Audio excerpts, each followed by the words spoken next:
당시 기록인 내천야록에 따르면 순검들이 단발을 실시할 때 상투만을 잘랐기 때문에 성 안에는 온통 장발 승려들이 가득한 형상이라고 묘사되어 있습니다.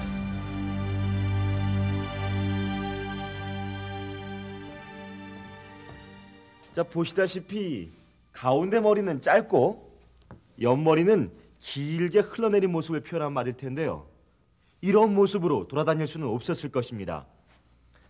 남겨진 머리카락들을 제대로 손질해야겠지만 당장 이발기구도 없어서 쉬운 일이 아니었습니다. 고위 관료들이나 돈이 있는 사람들은 머리 손질을 위해서 일본인 이발소가 있는 진고개로 몰려들게 됩니다. 오늘날 충무로에 해당하는 진고개는 비가 오면 길이 질퍽해져 다니기 힘들다고 해서 이 같은 이름으로 불리웠는데요. 당시 이곳에는 일본인 거주지가 형성돼 있었습니다. 일본 측 기록을 보면 당시 상황이 잘 나와 있습니다. 단발령의 영향으로 일본인 양복점을 비롯해 구두가게, 모자가게 등 기타 양복 부속품을 파는 가게들의 경기가 매우 좋았다. 모자는 흑색 산고 모자가 가장 잘 팔려 모두 품절되는 소동이 벌어지기도 했다. 단발령이 내려지기 전까지 일본 사람들밖에 이용하지 않았던 이발소의 경우에는 단발령 특수를 더욱 톡톡히 누리게 됩니다. 한국인들이 수십 명씩 몰려들면서 하루 수입만도 20원이 넘었다고 합니다.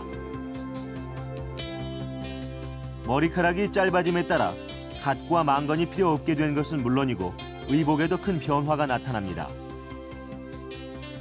긴 도포자락을 휘날리는 전통 복장이 더 이상 어울리지 않게 됐던 것입니다. 1900년 4월, 정부에서는 관복을 개혁합니다. 그동안 입어오던 전통 복장 대신 서양식 양복을 입도록 한 것입니다. 고종의 옷차림도 이때부터 서양식으로 바뀌는데요. 골룡포를 대신해 큰 행사 때 입었던 대례복입니다. 일본의 것을 참조해 만들어졌다고 합니다. 이제 양복은 점차 일반인들 사이에서도 퍼져나가게 됩니다. 단발령 이후 모직물 수입이 급증합니다. 이것은 이전까지 의복을 만드는 데는 주로 견직물이나 면직물이 사용됐지만 양복을 입기 시작하면서 모직물의 소비가 늘어났기 때문입니다. 머리 모양의 변화가 옷차림을 완전히 바꿔놓았던 것입니다.